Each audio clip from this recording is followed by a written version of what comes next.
Assalamu alaikum. Welcome to Story Time with Teacher Andrea.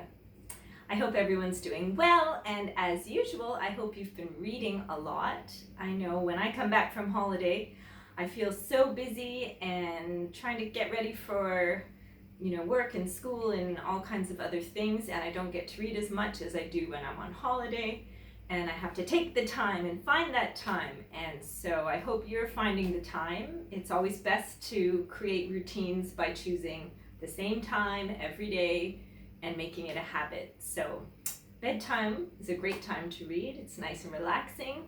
So try a bedtime story. That would be great to do that every night. The story I've chosen today is called The Very Hungry Bear, and it's by Nick Bland. And there's actually a few other books in this series. So if you like this story, you can try and find other books by Nick Bland and about a bear. There's different adjectives. So in this one, you can see he's got a friend.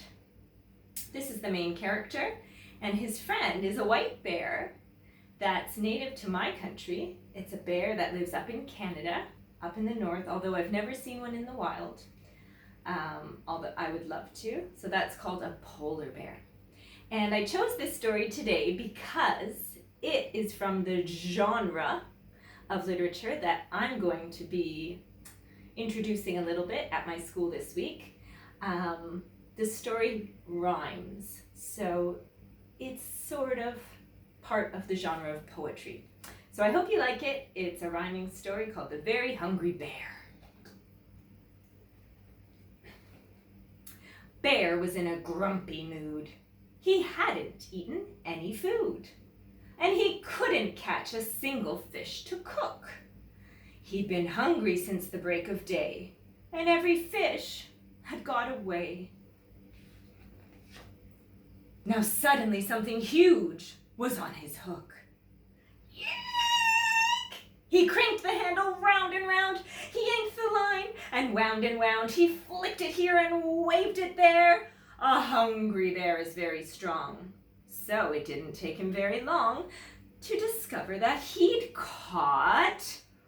what could it be? A polar bear? Excuse me, said Bear. Do you have to fish there? You are catching all of the fish. I'm sorry, he said, as he lifted his head. You can have one of mine, if you wish. Then he added with a smile, you can have the whole pile, if you'll just find me somewhere to stay. My iceberg is shrinking, and soon I'll be sinking, and my home's such a long way away. Now, a fish to a bear is like a chocolate eclair. It's incredibly hard to resist. So, the thought of a pile that would last for a while was an offer too good to be missed. With a splosh and a splish and an armful of fish, Bear led the way through the trees. My cave's over there, and I'm happy to share. You can stay for as long as you please. But his guest shook his head. I'm so sorry, he said. While your cave is particularly nice, it's just a bit hot for this coat I've got, and the fire is melting my ice. So they went to see Mole, and he dug them a hole which was cooler, but just a bit small. And they visited Croc on his cool river rock, but he wasn't that helpful at all. Perhaps this is best, said the bear from a nest, but I think that I'm going to sneeze. Then he squinted his eyes and he said with surprise, Achoo! I'm allergic to trees. So the bear with white hair followed right behind Bear to the only place left they could go, away from the trees and the warm summer breeze, all the way up to the snow. They built him a home with an icy white dome. And Bear left a housewarming dish. With a smile and a wave, Bear went back to his cave.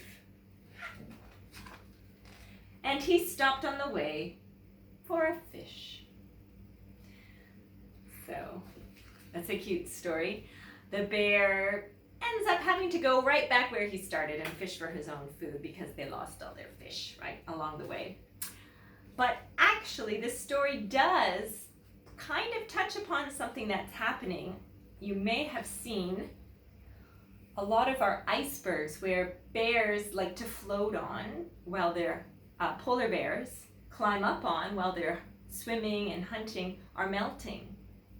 And so a lot of bears are actually not surviving because they can't swim so far between the icebergs. So this is a cute story, but it does actually remind us of a big problem we have right now with global warming and the melting of the icebergs up in the sea.